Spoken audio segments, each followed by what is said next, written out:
नमस्ते। आपका फिर एक बार स्वागत है इंडिक विचार में। आज जो हमारी डिबेट है वो उत्तर प्रदेश पे होने वाली है। मैं हूं अजय सुदामे। आज हमारे साथ है श्री शांतनु गुप्ता, श्री विकास सारस्वत और श्री दिव्य कुमार सोती जी। तो तीनों ही वैसे बड़े जाने माने व्यक्ति हैं। मैं फिर भी इनके बारे में एक एक मिनट में बताना चाहूंगा और फिर सवालों का सिलसिला शुरू करते हैं। शांतनु जी नमस्ते, इंडिक विचार पे आने के लिए धन्यवाद। शांतनु जी जाने माने राजकीय विश्लेषक हैं। 6 किताबें अब तक लिख चुके हैं, रेगुलर पैनल डिस्कशंस पे रहते हैं। इनकी जो 2 सबसे फेमस किताबें हैं वो है BJP past present and future, और दूसरी जो है वो है योगी आदित्यनाथ जी पे है, the monk who become a chief minister. जो हमारे दूसरे पैनलिस्ट है श्री विकास सारस्वत, ये इंडिक विचार के आगरा के कोऑर्डिनेटर हैं, रेगुलर कॉलमनिस्ट है, लिखते बहुत अच्छा है, और दैनिक जागरण में और स्वराज्य में इनका रेगुलर इनके लेख आते रहते हैं। विकास जी इंडिक विचार पे आने के लिए धन्यवाद। दिव्य कुमार सोती जी भी बहुत रेगुलर लिखते हैं, Indian defence review, Dainik Jagran, first post, इसमें इनके स्तंभ रेगुलर छपते हैं। आप इनको जरूर पढ़े। दिव्य कुमार जी इंडिक विचार पे आने के लिए धन्यवाद। बहुत बहुत धन्यवाद। तो मित्रों, प्रश्नों का सिलसिला शुरू करते हैं। आज हमारा टॉपिक उत्तर प्रदेश ही है, और उत्तर प्रदेश मतलब जो हम, जैसे मैं यहाँ नागपुर में बैठा हूं, तो उत्तर प्रदेश में जो नंबर ऑफ केसेस है वो बड़ी कम है। मतलब जैसे नागपुर, महाराष्ट्र कंटिन्यू स्टॉप कर रहा है, रोज 50,000 की केसेस आती थी, अभी थोड़ी कम हुई है, 30-35,000 आ रही हैं, फिर भी आज भी महाराष्ट्र नंबर 1 है। तो यूपी में जो इतनी जो कम केसेस आ रही है, उसके पीछे एनालिस्ट ये कह रहे हैं कि इसके पीछे कुछ राज है, मौतें छुपाई जा रही है, नंबर छुपाए जा रहे हैं। तो मैं आप सभी से जानना चाहूंगा कि सचमुच स्थिति क्या है। जैसे अभी कुछ मैंने ट्वीट्स पढ़े या कुछ फोटोज देखी तो वो बड़ी डरावनी लगी। तो मैं शांतनु जी आप सबसे पहले आपसे जानना चाहूंगा कि अभी स्थिति यूपी में कैसी है। देखिए, आपने कहा, पहले आंकड़ों से शुरू करता हूं कि जो अप्रैल में जब हमारी दूसरी वेव आई तो पूरे भारत में किसी को भी उसकी उतनी इंटेंसिटी होगी इसकी जानकारी नहीं थी। और उस समय उत्तर प्रदेश में एक और खामी ये रही कि उत्तर प्रदेश में योगी आदित्यनाथ खुद और उनकी टीम 11 के 7 सदस्य और उनके 8 बड़े ब्यूरोक्रेट सब एक साथ कोविड ग्रसित हो गए। तो उत्तर प्रदेश ने 3-4 दिन खोए। तो पीक अगर मैं पहुंचू तो 30 अप्रैल की बात है, जब हमारे पास 38,000 केस थे उत्तर प्रदेश में। अच्छा। और उत्तर प्रदेश का जो एक्टिव केस लोड था वो 3 लाख, करीब 3,10,000 के आसपास था। तो केस आ रहे थे दिन के 38,000 और एक्टिव केस लोड था 3,10,000। उसके बाद योगी आदित्यनाथ ने अपनी मीटिंग शुरू करी। जो लोग कोविड ग्रसित थे, सेकंड चार्ज दिया, थर्ड चार्ज दिया, प्रणाली बनाई। सबसे पहले काम 2 चीजों पर, उस समय सबसे दिक्कत हो रही थी ऑक्सीजन की। उस समय ऑक्सीजन, दवाइयों की जो कमी थी उसे आपूर्ति करना आसान था क्योंकि वो खरीद के लानी थी और व्यवस्था बस हॉस्पिटल में पहुंचानी थी। ऑक्सीजन दिक्कत थी कि ऑक्सीजन के पीएसए प्लांट नहीं लगे हुए थे, तो ऑक्सीजन आपको फेरी करनी थी। तो उत्तर प्रदेश के पास 300 मेट्रिक टन ऑक्सीजन की अवेलेबिलिटी होती थी उस समय, और 30 उनके पास क्रायोजेनिक टैंकर थे, जिसके लिए अरविंद केजरीवाल रोते थे कि मैं कहां से लाऊं, मेरे पास तो नहीं है। थे किसी के पास भी नहीं, वो बाकी सबने भी व्यवस्था करी उसकी। तो उत्तर प्रदेश में क्या करा, अपने जो बाकी गैस के टैंकर थे उनको भी आप रिपर्पस कर सकते हैं, टेक्निकली तरीका होता है। तो उन्होंने वो 30 की संख्या को कैसे 90 करा। फिर कौन से रोड से जाएंगे, कौन से एयर से जाएंगे, कौन से ट्रेन से जाएंगे। सबसे पहली एयर से आने वाली ऑक्सीजन और सबसे पहली ट्रेन से व्यवस्था वो उत्तर प्रदेश ने ही बात करके करी। तो आपको चीफ मिनिस्टर को ही काम करना पड़ेगा, आपका रोने से कुछ नहीं होगा। अगर आपको सेंट्रल गवर्नमेंट से बात भी करनी है तो आपको जाके बात करनी पड़ेगी, कोई आपको लाके दान नहीं कर देगा। तो उन्होंने क्या करा, जल्दी से एक सॉफ्टवेयर बनाया, इन सारे के सारे 90 टैंकर्स में जीपीएस फिट करा। आप मुख्यमंत्री अपने स्क्रीन पे देख सकते थे कौन सा टैंकर मेरा कहां पर, कितनी मीट्रिक टन ऑक्सीजन लेके आ रहा है, कब मेरे शहर में पहुंचेगा, किस शहर में पहुंचेगा। फिर शहर में आने के बाद उसको डिस्ट्रिक्ट मजिस्ट्रेट को उसका जिम्मा दिया गया, और कैसे फिर वो हॉस्पिटल, सरकारी हॉस्पिटल को देगा, प्राइवेट हॉस्पिटल को देगा, रिफिलर्स को देगा। तो पहली ऑक्सीजन की एक बड़ी व्यवस्था हुई। दूसरी, जब केसेस पे आता हूं मैं, केसेस जो शहरों में तो निगरानी समिति उत्तर प्रदेश में पहले से ही चल रही थी। गांव में एक थ्रेट आ रहा था, गांव में फैल रहा है। तो उत्तर प्रदेश ने क्या करा, बहुत ही बड़ी, मतलब मैसिव है, तभी उसने, WHO ने भी उसका संज्ञान लिया। एक मैसिव टीम 1.5 लाख लोगों की बनाई गई, बिल्कुल बिल्कुल, जो गांव जाएगी। उत्तर प्रदेश में 1 लाख गांव है Ajay ji, 97,000 to be precise. 1 lakh में 3,000 कम, उतने गांव है उत्तर प्रदेश में, रेवेन्यू विलेज है उतने। तो उन सारे रेवेन्यू विलेज में कैसे वो टीम जाएगी? और वो टीम अभी 17 करोड़ लोगों को टच कर चुकी है। अब मान सकते हैं 3.5 करोड़ घरों में 17 करोड़ लोगों को टच कर चुकी है, कल तक का डेटा ऐसा है। वो जाती है तो क्या करती है? सबसे बड़े लक्षण पूछती है आपसे, लक्षण होते हैं तो आपका रैपिड टेस्ट करती है। अगर आपका रैपिड टेस्ट में आता है तो गांव में, स्कूल में, पंचायत भवन में क्वारंटाइन सेंटर बना रखा है, वहां पे क्वारंटाइन करती है उसको। अगर आपका पॉजिटिव आता है तो आपको थोड़ा बताती है कि कोविड बिहेवियर क्या है, आपको वैक्सीन कब आएगी आपके यहाँ, आपको वैक्सीन कैसे लाएंगे, कैसे रजिस्टर करेंगे। तो उससे एक और फायदा हुआ कि एक 17 करोड़ लोगों को एक जानकारी भी होगा, एक सांत्वना भी मिली, एक विश्वास भी आया कि हाँ भाई कोई आके हमसे मिल रहा है, बात कर रहा है। और जो इतना सारा भ्रम फैलाया जा रहा है ना, इतने सारे पत्रकार कुछ कुछ कह रहे हैं, इधर का डेटा, पुराना डेटा, नया डेटा, शमशानों में बैठ के फोटो, तो वो एक डेटा को मैनिपुलेट कर रहे हैं। मैं आता भी हूं उस पर। तो अब मैं उस डेटा को बताता हूं। तो आपको जो मैंने बताया, जो हमारे पास पीक केस लोड था 3 लाख का 30 अप्रैल को, वो कल की तारीख में 1,30,000 रह गया एक्टिव केस लोड। अच्छा। और डेली के केस हमारे 7,000 8,000 आने लगे, जब इतनी बड़ी एक्सरसाइज हुई, राइट। और अभी आपको लगेगा कि आप तो टेस्टिंग कम कर रहे हो इसलिए केस नहीं। टेस्टिंग उत्तर प्रदेश की कल उत्तर प्रदेश की टेस्टिंग 3 लाख टच कर गई थी ऑलमोस्ट एक दिन की। अच्छा। जो राजस्थान ने 1 लाख से अपनी 40,000 कर दी कल परसों में। तो उत्तर प्रदेश ने टेस्टिंग अपनी 2.5 लाख के कांटे से कभी नीचे नहीं करी, बल्कि अब वो 3 लाख टच करने। कल 3 लाख में 4-5 हजार कम थी टेस्टिंग। तो टेस्टिंग भी बढ़ाई गई साथ साथ में, तब भी केस कम आए, एक्टिव केस लोड कम हुआ, ऑक्सीजन की व्यवस्था बनाई गई। और एक चीज और हुई, उसके बाद मैं अपनी बात खत्म करूंगा कि देखिए 3 लोगों की मैं आपको जल्दी से कहानी बनाता हूं जिनको मार्च अप्रैल में कोरोना हुआ। राहुल गांधी को कोरोना हुआ, पॉजिटिव आया, ऑलमोस्ट एक ही डेट के आसपास। योगी आदित्यनाथ को कोरोना हुआ, अखिलेश यादव को कोरोना हुआ। जिस दिन ये लोग अपने बंगलों में बैठ के, इनके पापा मम्मी ने जो बंगले बना रखे हैं इनके लिए, उसमें बैठ के ट्वीट खेलते रहे। और उनके आप 100 ट्वीट देखेंगे, आप टूल किट माने सही है नहीं सही है, लेकिन वो एग्जैक्टली टूल किट के हिसाब से हैं। वो कुंभ को गाली दे रहे हैं लेकिन ईद की बधाई दे रहे हैं आपको। ईद में कुछ नहीं फैल रहा है ना। वो आपको वो लाशों की फोटो, मौतों की फोटो, डेटा को ट्विस्ट करके कह रहे हैं बच्चों की वैक्सीन कहाँ है, बच्चों की वैक्सीन आई, भ्रम फैलाना। और अपना टीका का फोटो नहीं लगाया। मुझे पूरी उम्मीद है राहुल गांधी टीका लगा चुके हैं। मैं चैलेंज देके बोलता हूं चैनल में, राहुल गांधी टीका लगा चुके हैं, लेकिन वो फोटो नहीं दिखाएंगे। अखिलेश यादव टीका लगा चुके हैं, सोनिया गांधी टीका लगा चुके हैं। ये लोग सब अपने आप टीका कौन सा लगाया, इन्होंने अमेरिका वाला भी मंगवा के लगा दिया तो I will not be surprise. इन्होंने अपना तो लगवा लिया।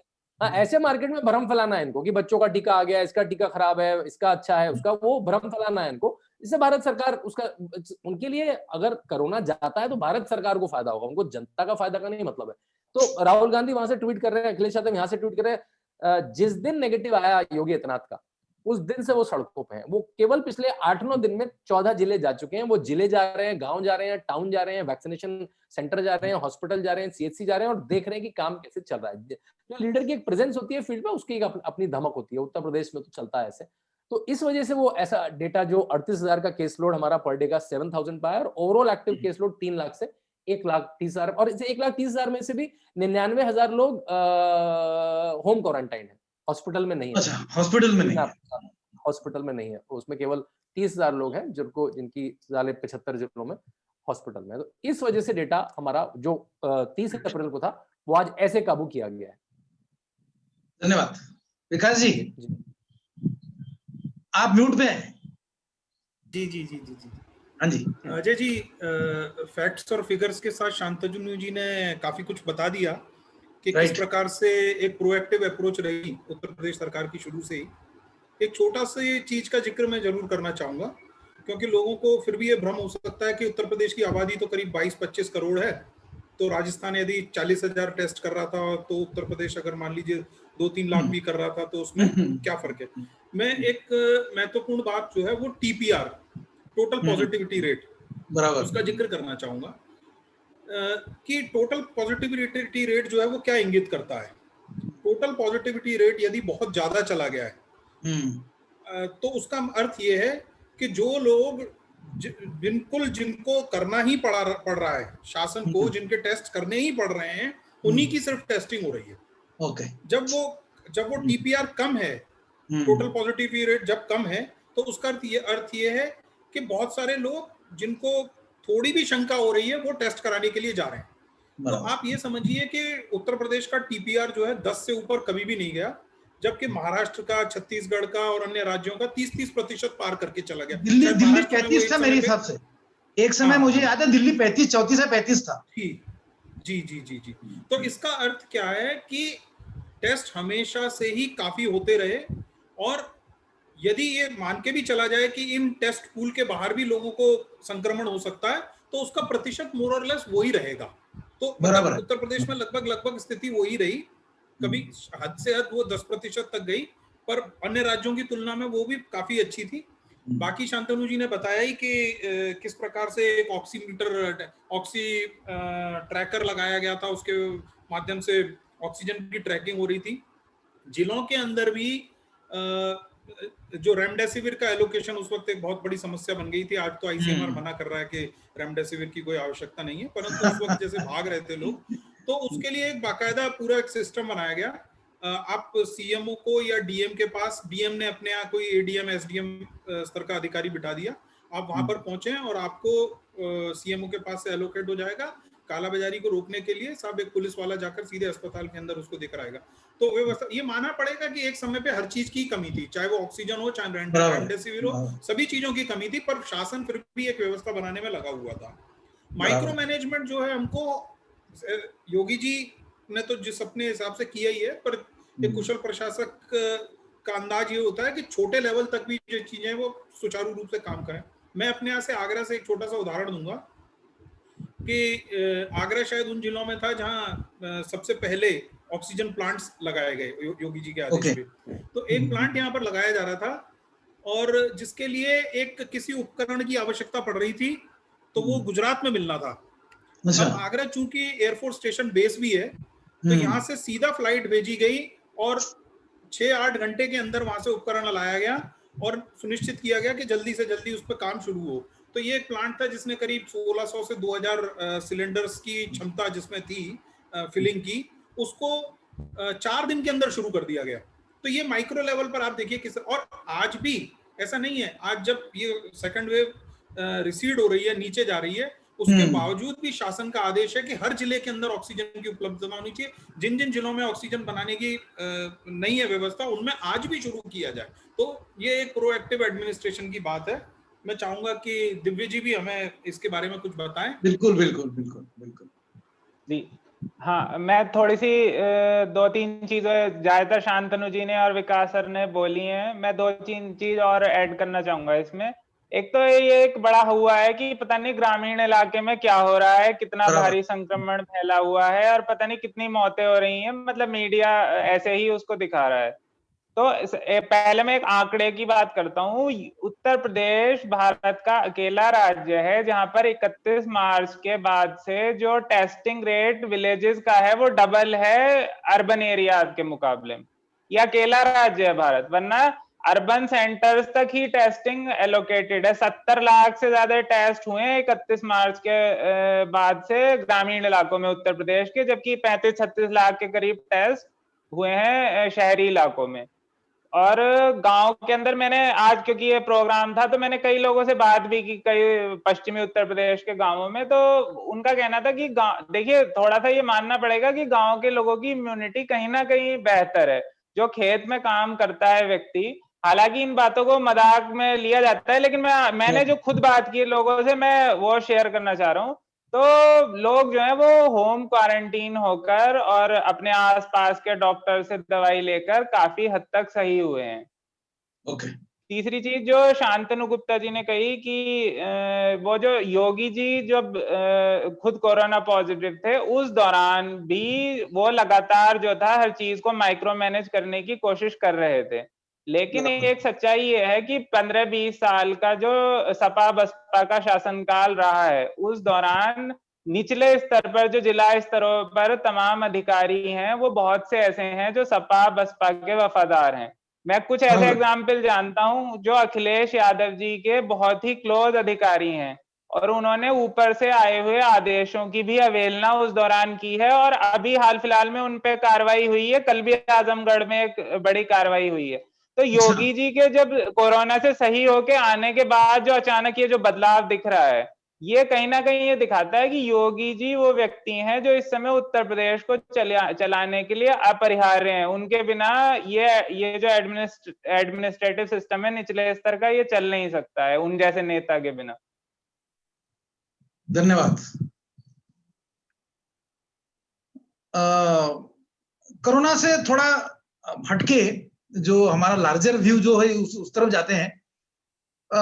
तब जब 2017 में जब योगी जी को मुख्यमंत्री बनाया गया था, तब दिल्ली वाले एनालिस्ट तो मतलब भौचक्के रह गए थे, क्या बोले किसी को समझ में नहीं आ रहा था। तो ये जब योगी जी कभी कहीं कंटेंशन में थे नहीं, और एक मठाधीश को मुख्यमंत्री बनाने के निर्णय पे शांतनु जी आपकी क्या खास क्या टिप्पणी है? आप उसको कैसा मानते हैं? अच्छा रहा, बुरा रहा, बहुत बुरा रहा, बहुत अच्छा रहा? देखिए, ये कहना कि वो किसी भी लिस्ट में नहीं थे मेरे ख्याल से गलत होगा, क्योंकि वो लिस्ट थी ही नहीं ना। क्योंकि उत्तर प्रदेश में जब भी आप बहुत ऐसे चुनाव लड़ते हैं जहां पे आपका सीएम नहीं है, तो भाजपा ने बहुत कम बार चेहरा देके चुनाव लड़ा है जहां पे उनका पहले से सरकार नहीं है। मेरे ख्याल से सर्बानंद सोनोवाल का चेहरा देके चुनाव लड़ा था जहां पे उनकी सरकार नहीं थी। तो नॉर्मली क्यों क्या होता है, फिर पार्टी में भी कई बार थोड़ा सा वैमनस्य हो जाता है, 4-5 लीडर ऐसे होते हैं। वो ठीक है, तो एक कॉमन स्ट्रेटेजी है, हर पार्टी में होती है। चेहरा नहीं दिया, तो उत्तर प्रदेश में भी चेहरा नहीं दिया गया था। लेकिन देखिए, योगी आदित्यनाथ एक पुराने मंझे हुए नेता हैं। वो जब वो उत्तर प्रदेश के मुख्यमंत्री बने 2017 में, तब वो 5वां अपना मेंबर ऑफ पार्लियामेंट का काल, सांसद का काल बता रहे हैं। ये बात वो 26 साल के थे 1998 में, जब अटल जी की सरकार में। सोचिए, मतलब एक जवान लड़का 26 साल का लड़का नहीं, मतलब वो संत थे उस समय भी, लेकिन उनकी उम्र 26 साल की थी और वो सन्यासी हो चुके थे। वो ऐसी समय में मुख्यमंत्री संसद में आता है जब उसके ही पार्टी की सरकार हो, तो वो तब से सीख रहे हैं। वो 98 में बने, फिर 99 में जब दोबारा सरकार आई तो फिर बने। 2004 और 2009 में इसलिए कहूंगा कि 2004 और 9 में बीजेपी ने कोई खास परफॉर्मेंस नहीं करी, राइट। और उत्तर प्रदेश में तो और बुरा हाल था बीजेपी का। उस समय में भी वो एक्सपोनेंशियल मार्जिन से चुनाव जीत रहे हैं, तो 5 चुनाव जीत रहे हैं। फिर ऐसा उत्तर प्रदेश में नेता चाहिए था जिसकी छवि हो, जो पॉपुलर हो, जिसकी, देखिए उत्तर प्रदेश में सबसे ज्यादा दिक्कत क्या थी? एक तो जातिवाद की दिक्कत है वहां पे, क्योंकि दोनों पार्टियां बड़ी जातिवादी पार्टियां हैं। एक के पास है यादव मुस्लिम कॉम्बिनेशन, एक के पास है दलित मुस्लिम कॉम्बिनेशन। उसी को जिसका जब फिगर बैठता है तो वो सरकार बना लेते हैं। तो वही उनकी टेक्निक है और काम उन्हें कुछ करना नहीं है। सबसे बड़ा ब्लैटेंट प्रॉब्लम था, वो था करप्शन और लॉ एंड ऑर्डर। बिल्कुल सामने से दिखता था करप्शन और लॉ एंड ऑर्डर। तो ऐसा आदमी चाहिए था जिसपे करप्शन का दाग लगना भी मुश्किल है। जैसे नरेंद्र मोदी अब करप्शन करेंगे तो करेंगे किसके लिए, ना आगे कोई ना पीछे कोई। तो वो योगी आदित्यनाथ उसमें बिल्कुल फिट बैठते थे। दूसरा, एक स्ट्रॉन्ग एडमिनिस्ट्रेटर जो लॉ एंड ऑर्डर की बागडोर संभाल पाए। तो एक ऐसा व्यक्ति जो सांसद रहा हो, जिसको लोग जानते हो, जिसकी धमक रही हो, जिसकी प्रशासन भी सुनेगा, तो ऐसे व्यक्ति को बनाया गया। इसलिए कुछ लोग जिनको नहीं उत्तर प्रदेश की समझ है उनको लगा, लेकिन हाँ, वो एक ब्रेव और बोल्ड स्टेटमेंट तो था नेशनल लीडरशिप का भी। क्योंकि एक भारत की मानसिकता में बना हुआ कि अरे भगवा कैसे हो सकता है, एक संत कैसे हो सकता है। भारत की तो कितने राजा है जिनको राज ऋषि बोला जाता था। तो हमारे तो राजा ऋषि होते थे, ऋषि राजा होते थे। तो बड़ा अच्छी बात है। जैसा दिव्य जी ने कहा कि ये तो उत्तर प्रदेश की एक सौभाग्य की बात है कि इतने अच्छे मन विचारों का व्यक्ति जो इतना सारा एडमिनिस्ट्रेशन भी जानता है। देखिए, पिछले 20 साल से जब वो सांसद थे, वो डेली अपने घर में जनता दरबार लगाते थे, अपने घर में, मतलब अपने मठ में, और उसमें 200-300 लोग आते थे। तो आप सोच लीजिए 200 दिन भी लगा, 200 दिन भी लगा, 20 सालों से वो इतने सारे लोगों की रिक्वेस्ट चल रहा है। उनका एक छोटा सा बिल्कुल एक मिनी सीएम ऑफिस था, उसमें लेटर टाइप हो रहे हैं, सीएम को लेटर, डीएम को लेटर जा रहा है, सीएम को जा रहा है। तो लोगों के काम हो रहे हैं, क्या हो रहे हैं, स्कॉलरशिप नहीं मिली, इसका वजीफा नहीं मिला, इसकी पेंशन नहीं मिली, वो काम हो रहे हैं। फिर संसद में उनका रिकॉर्ड देखेंगे तो वो भी खतरनाक है। वो मतलब मैं कंपेयर करता था राहुल गांधी से, जब तक वो संसद में थे 2014 से 17 वाली, तो इनके 300 क्वेश्चन, राहुल गांधी के 0 क्वेश्चन। इनकी 54 डिबेट, राहुल गांधी की 4 डिबेट। इनके 3 private member bill, Rahul Gandhi की 0। और ये कब योगी आदित्यनाथ अपनी सरकार से वो क्वेश्चन पूछ रहे हैं 300, अपनी मतलब भाजपा की मोदी सरकार से। और राहुल गांधी अपोजिशन के लीडर होकर जिनको पूछना चाहिए बहुत सारा, वो 0 क्वेश्चन, अंडा क्वेश्चन पूछ रहे हैं। तो मतलब वो पार्लियामेंट में भी बहुत एक्टिव है। और आपको लगेगा पार्लियामेंट में वो पूछ क्या रहे हैं, मंदिर बनवा रहे हैं क्या? मंदिर तो वो बनवा रहे हैं, पार्लियामेंट में मंदिर भी पूछ रहे हैं, 370 भी पूछ रहे हैं, और यूनिफॉर्म सिविल कोड भी पूछ रहे हैं। लेकिन वो ये भी पूछ रहे हैं कि सब्सिडी क्या होगी, इंडिया के इजराइल से रिलेशन क्या है, और हमारे यहाँ एम्स कब बनेगा। तो वो शशि थरूर टाइप के भी सो कॉल्ड क्वेश्चन पूछ रहे हैं। बस हाँ कि हाँ, वो उतनी फैंसी इंग्लिश में नहीं पूछ रहे, और क्योंकि उसके वीडियो वायरल नहीं हुए, वायरल कुछ केवल चुनाव के वीडियो हुए, तो आपने एक अलग टाइपकास्ट कर दिया, जैसा वो इमेज आपने बना दिया कि भगवा ऐसे बोलता है, भगवा कैसे सब्सिडी के बारे में पूछेगा, भगवा कैसे फर्टिलाइजर के बारे में पूछेगा, भगवा कैसे आईटीआईएम के बारे में पूछेगा।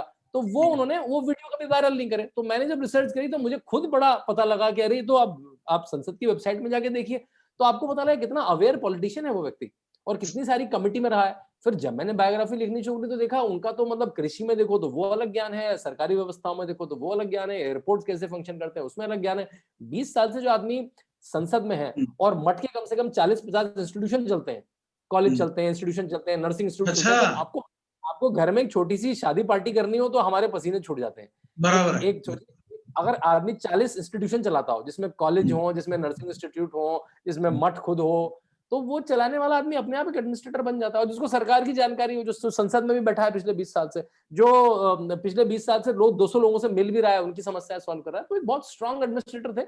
और हमला आपको नहीं पता था, लेकिन भाजपा के शीर्ष नेता को पता था कि ऐसा व्यक्ति पैदा हो रहा है, तो उसको लाना तो बिल्कुल एक अच्छा डिसीजन था मेरे ख्याल से। तो उत्तर प्रदेश का सौभाग्य है कि वो आ पाए, और 22 में भी है, वो आने चाहिए। वो आपके मेरे ख्याल से आप आगे बात करेंगे हम उसको उस पर। तो विकास जी बताइए, मठाधीश के राज में रह के कैसा लग रहा है आपको? जी हमें तो बहुत अच्छा लग रहा है। एडमिनिस्ट्रेशन वाइज बताइए। नहीं, एडमिनिस्ट्रेशन तो देखिए बहुत कुछ इस प्रकार का हुआ है जो पहले कभी अपन ने कल्पना नहीं करी थी उत्तर प्रदेश में होगा। अच्छा। आज कानून व्यवस्था बहुत अच्छी है, इंफ्रास्ट्रक्चर आज बहुत तेजी से आगे बढ़ रहा है ना। भ्रष्टाचार, जैसे सरकारी नौकरियां, करीब 3-1 लाख सरकारी नौकरियां पिछले 4 साल में योगी जी के शासनकाल में दी गई हैं। बहुत इंपॉर्टेंट बात बताई आपने। जी जी जी। तो वो बिना एक पैसे का भ्रष्टाचार करे वो नौकरियां जो है लोगों की लगी हैं, ये बहुत अपने आप में बड़ी बात है ना। अच्छा, उत्तर प्रदेश में शायद 2017 के पहले कुल मिला के सिर्फ 12 मेडिकल कॉलेज हुआ करते थे। योगी जी के आने के बाद 30 नए मेडिकल कॉलेजेस को परमिशन दी है, जिनमें से 7 मेडिकल कॉलेजेस जो हैं वो फंक्शनल हो चुके हैं। 12 के अंदर या 16 के अंदर शायद अगले साल में सेशन शुरू हो जाएंगे। तो हर फ्रंट पे उन्होंने काम किया है। और आज से पहले तो ये मान के चलिए कि योगी जी के आने के पहले से वो गवर्नेंस था ही नहीं, टोटल लिम्बो में था गवर्नेंस। तो भगवा आने से ये हुआ वो हुआ, ये तो बेकार की बातें हैं, क्योंकि भगवा हो चाहे हिंदुत्व हो, उसके अंदर वो भावना भी नहीं है, उसका वो उसकी वो विचारधारा भी नहीं है कि किसी को दबा के रखना है, कुचल के रखना है। हाँ, कोई मौलाना मौलवी आ रहा होता तो एक बार को आपको डरने की बात थी, उनका रिकॉर्ड बहुत तरीके का है ना, वहां तो डरने की बात है। भगवा क्या है भाई? भगवा विरक्ति का रंग है, भगवा त्याग का रंग है ना। उसमें एक कुदरती नेचुरल सहानुभूति है, परोपकार का भाव है। तो भगवा से पता नहीं, भगवा से तो मुझे लगता है ऐसे ही लोगों को डर हो सकता है जिन्होंने कसम खा रखी है कि भारत की आत्मा से हमको भारतीयता को निकाल के उखाड़ के फेंकना है, इस प्रकार। और हम जानते हैं कि ऐसे काफी सारे लोग हैं, और बहुत से लोग जो मोदी जी तक से ठीक ठाक उनको कोई दिक्कत नहीं थी, वो जिस दिन योगी जी का मतलब मुख्यमंत्री बनना तय हुआ, उनको बहुत ज्यादा परेशानी हुई। दिव्य इसके बारे में शायद ज्यादा बोल पाएंगे, है ना। तो भगवा से कोई ऐसी कोई समस्या नहीं है। आप हम लोग तो देखें, भगवा ने शासन को और राजतंत्र को शुरू से ही, बहुत पहले से, चाणक्य के समय से आप देख लो, स्वामी विद्यारण्य के समय से देख लीजिए, आप समर्थ रामदास के समय से देख लीजिए, तो इन्होंने दिशा दशा दी है। इसमें ऐसी कोई घबराने वाली कहीं पर भी बात नहीं है। आज एक योगी स्वयं जो, और खुद गोरखपीठ का रिकॉर्ड आप देख लें तो ये आज नहीं है, स्वामी दिग्विजयनाथ जी के समय से ही हमको राजनीतिक दिशा दे रहे हैं। तो ऐसी कोई बात नहीं है। शांतनु जी ने बताया कि किस प्रकार से उनका रिकॉर्ड रहा है पार्लियामेंट के अंदर, एन्सेफेलाइटिस इरेडिकेशन में उस एन्सेफेलाइटिस इरेडिकेशन है ना। जी जी जी। तो ये तो सिर्फ किसी के मन में कोई पूर्वाग्रह है, उस प्रकार का व्यक्ति इस तरीके की बातें कर सकता है। रिकॉर्ड सबके सामने स्पष्ट है। दिव्य जी बताएं। हाँ, वो जो विकास सर ने बात कही कि बहुत सारे ऐसे लोग थे जो बड़ा मतलब प्रो बीजेपी थे, मतलब योगी जी का सीएम के लिए नाम अनाउंस होने से पहले विदेशों से कॉलम लिखा करते थे, विदेशी अखबारों में बड़े बड़े कॉलम अभी लिखते हैं। लेकिन जिस दिन से योगी जी का नाम अनाउंस हुआ तो उनको बहुत बड़ी दिक्कत हो गई। देखिए, ये जो विश्व राजनीति है, हिंदुओं के परिप्रेक्ष्य से अगर आप देखो तो इसको एक उससे हमेशा समझ के रखिए, आज से नहीं, मैक्स मूलर के जमाने से इन लोगों की ये जानते हैं कि इन्होंने हमारे सब जो प्राचीन ज्ञान है, शास्त्र हैं, वो स्टडी किए और इन्होंने ये कंक्लूजन निकाला कि ये ज्योग्राफिकली मतलब भारत इतना बड़ा है, पॉपुलेशन वाइज हिंदू जो हैं इतने हैं, और अगर ये मॉडर्न टेक्नोलॉजी और जो अपना प्राचीन सभ्यता है इसको अगर ये कंबाइन करने में सफल हुए तो विश्व में इनसे बड़ी पावर कोई होगी नहीं।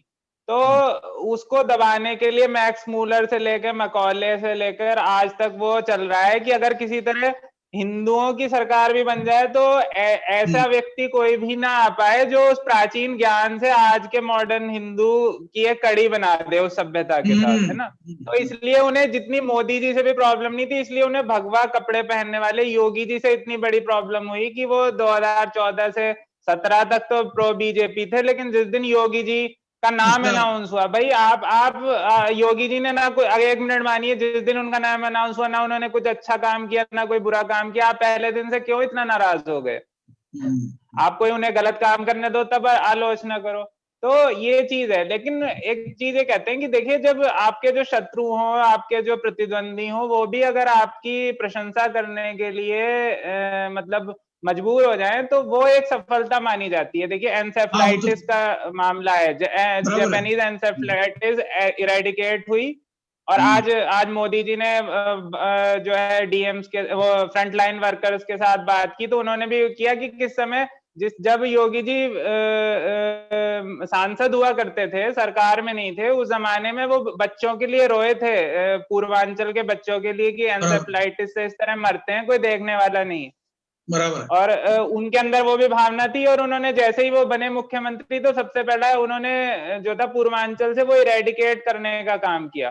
उसके लिए WHO को उनकी प्रशंसा करनी पड़ी। लास्ट टाइम जो फर्स्ट वेव थी कोविड की, उसमें भी योगी सरकार के जो कोविड मैनेजमेंट की प्रशंसा WHO को करनी पड़ी। और अब एक बार फिर जब से योगी जी कोरोना से निकलकर यूपी के भ्रमण में और चीजें कंट्रोल में आ रही हैं, तो एक बार फिर WHO को, बॉम्बे हाई कोर्ट को करनी पड़ी है प्रशंसा।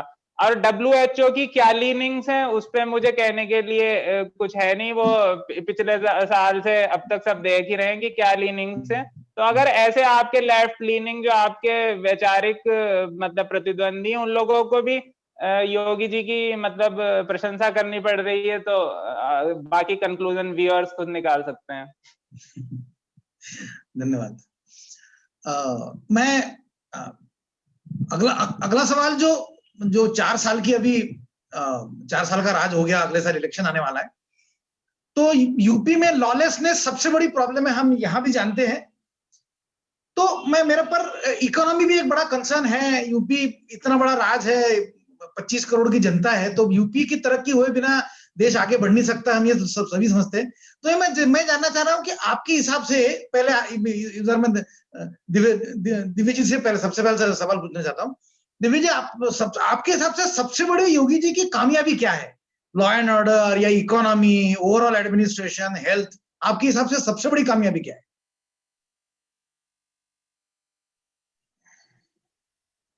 देखिए मैं देखता हूँ देखिए इकोनॉमी, एक तो थोड़ा सा ये मिसफॉर्चून रहा है कि इन्हीं 2 सालों में ये लॉकडाउन और ये सब आया है, वरना मतलब बहुत बड़ा फर्क, जो चीजें योगी जी करने की कोशिश कर रहे थे, अगर ये बीच में ये आपदा ना आती तो उसके बहुत ही अलग रिजल्ट्स मिलते। लेकिन इसके बावजूद भी देखिए, जो सबसे बड़ा, देखिए हम जैसे चाइना से कंपटीशन की बात करते हैं, हम चाइना से क्यों compete नहीं कर पाते? हम चाइना से इसलिए compete नहीं कर पाते क्योंकि जो स्मॉल और मीडियम एंटरप्राइज है वो भारत में खत्म हो गया। लार्ज स्केल में तो अभी भी हमारी प्रेजेंस है, लेकिन स्मॉल और मीडियम सेक्टर में मतलब हम पूरी तरह खत्म हो गए। और वो जो देखिए, ये जो स्मॉल और मीडियम सेक्टर की जो स्केल की इंडस्ट्रीज होती हैं, जिला जिला होती हैं, किसी की 2 फैक्ट्री, किसी की 4 फैक्ट्री, किसी की 5 फैक्ट्री, तो इनके लिए देखिए, जो कोई अंबानी है या कोई टाटा है, वो अपनी सुरक्षा, उन्हें कोई दाऊद या कोई मुख्तार अंसारी फोन कर उनसे हफ्ता नहीं मांग सकता है। लेकिन ये जो छोटे बिजनेसमैन होते हैं, 100 करोड़ के, 200 करोड़ का चलाने वाले, वो पिछले 20-25 साल में यूपी में सारी इंडस्ट्री बंद हो गई इस सब माफिया राज की वजह से। पूर्वांचल में स्थिति रही, एक एक ट्रक से वसूली की जाती है, माफिया जो वहां के मशहूर हैं। तो वो जो कंट्रोल करने का काम आया है, वो उसकी वजह से बहुत विश्वास जगा है, और मुझे लगता है कि एक बार हम इस आपदा से निकलेंगे तो इसके बड़े दूरगामी परिणाम देखने को मिलेंगे, बहुत ही सुखद, उत्तर प्रदेश में। अच्छा, बराबर है। ये ये आपका पॉइंट बड़ा वो इम्पोर्टेंट था कि इकोनॉमी में प्रोग्रेस दिखेगा, अगर होगा भी तो दिखेगा नहीं, क्योंकि इसमें 2 साल करीब करीब लॉकडाउन में निकल गए। जी, मैं एक इसी सवाल में एक छोटा सा वो जोड़ना चाह रहा हूं कि यूपी पिछले कितने नीचे से सडनली 5वें नंबर पे आ गया है, उससे विकास जी कुछ बात करना चाहेंगे? आप म्यूट पे हैं। हाँ, राज्य सकल घरेलू उत्पाद की जब अपन बात करें तो निश्चित ही बहुत बड़ी छलांग लगाई है उत्तर प्रदेश ने। बराबर है। और जैसे कि दिव्य बता रहे थे कि ये 2 साल जो है लॉकडाउन में लूज हो गए, वरना शायद काफी हमको रिजल्ट्स जो दिखाई देते ग्राउंड पे। दो एक चीजें जो योगी जी ने शुरू करी ना, जो प्रयास उनके शुरू हुए इकोनॉमी रिवाइवल के लिए, एक तो जो दिव्य बता रहे थे 1 district 1 corridor. Actually Uttar Pradesh Uttar Pradesh एक ऐसा राज्य है जहां पहले से ही परंपरागत उद्योग कई जिलों में, कई कस्बों में हैं। जैसे मुरादाबाद के अंदर, आगरा, अलीगढ़ के अंदर पीतल उद्योग हो गया, आगरा के अंदर जूता उद्योग हो गया, कानपुर में टेनरीज हो गई। तो ये काफी पुराने समय से इस प्रकार की मऊ जो है वहां पर वीविंग का काम है। पूर्व के कई जिलों में अलग अलग प्रकार की वीविंग का काम है। इनफैक्ट छोटे छोटे कस्बों में जाएंगे तो किसी एक कस्बे के अंदर घुंघरू बनते हैं। जैसे मेरे आगरा के पास एक जलेसर करके कस्बा है, तो वहाँ गायों के और बैलों के घुंघरू पूरे हिंदुस्तान के लिए वहीं से जाते हैं। इस प्रकार का उद्योग पूरे उत्तर प्रदेश में बहुत पहले से रहा है। वो एक दुर्भाग्य रहा कि बीच में ऐसा समय काल आया कि उसमें ये सब चीजें नीचे जाती चली गई। मगर योगी जी बड़ी अच्छी तरह से, एक तो 1 डिस्ट्रिक्ट 1 कॉरिडोर का उनका कॉन्सेप्ट है।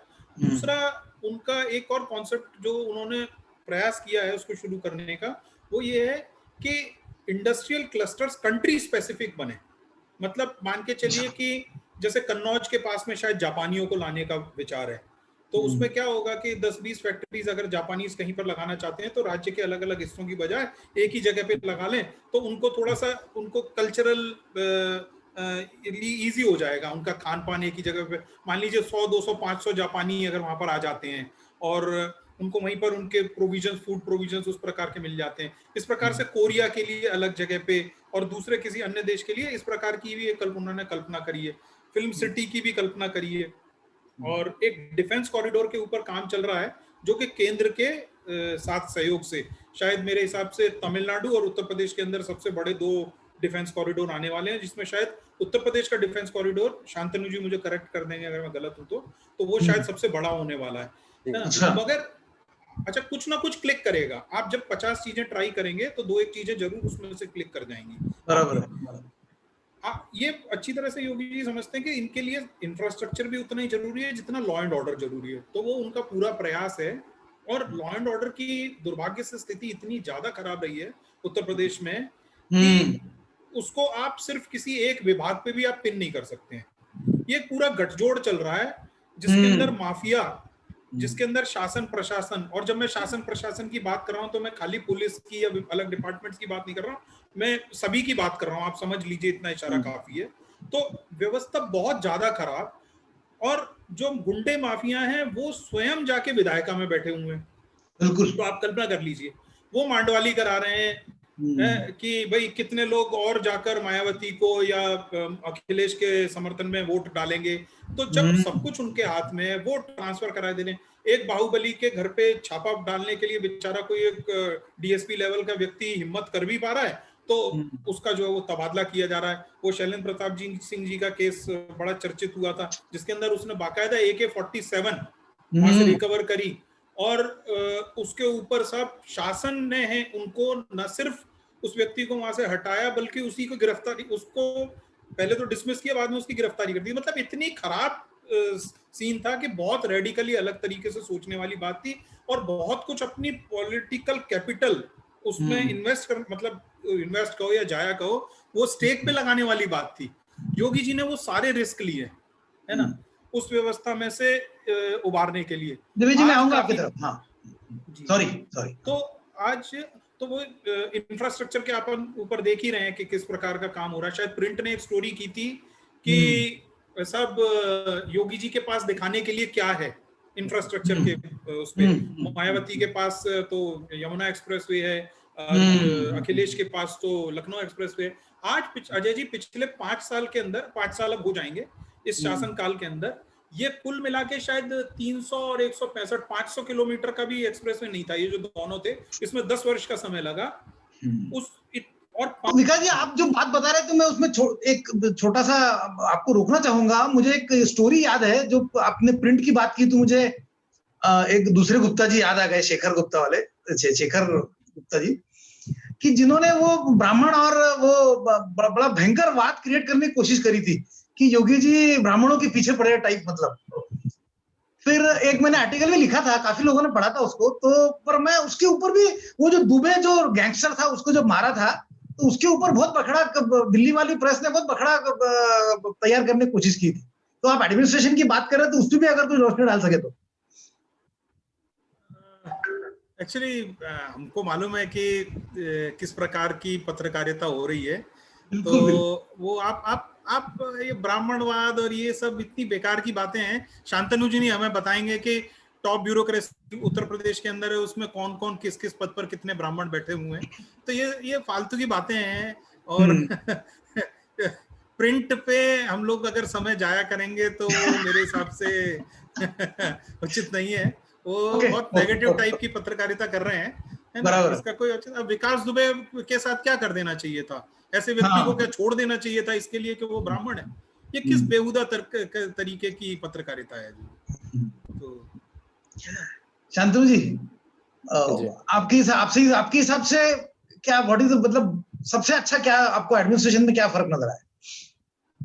देखिए, एक चीज को सिंगल आउट कर पाना मुश्किल है। जैसे बाकी दो वक्ताओं ने कहा कि पिछले 15 साल में इतनी लचर व्यवस्था थी, वो जीतते थे चुनाव जातिवाद पे, और उनका 5 साल तक कैसे दोहन करा जाए कि मैं अगला चुनाव कैसे लड़ूं। मतलब वो एक ब्रिज भी इसलिए बनाते थे कि ब्रिज का टेंडर होगा तो उसमें पैसे कैसे खाऊंगा मैं, तो एक व्यवस्था।